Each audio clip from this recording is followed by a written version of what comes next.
Yeah, yeah. Houston igikomeye bakurutare sinzayahungabana nzajya ndwana nk'intare.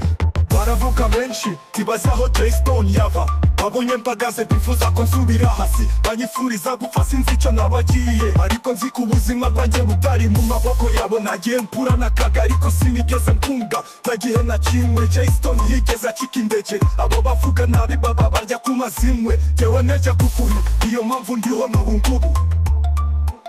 Ndaho nzajya sinzajya mpfa, nubwo babeshera sinzayanjika, baranyifuriza urupfu nkaho ndi umwanzi, ariko Imana iri hejuru izakimpagarika. Ndaho nzajya barashaka kunyima amahoro, bavuga byinshi ariko sinzayagoroka.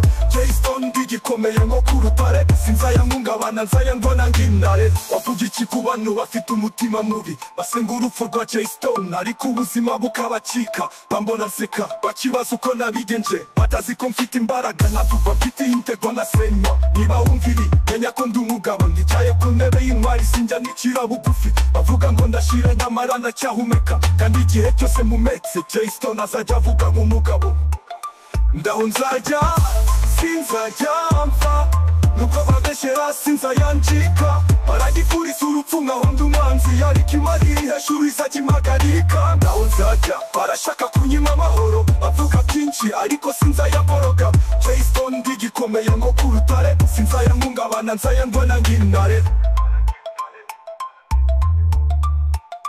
Nzajya ndwana nk'intare.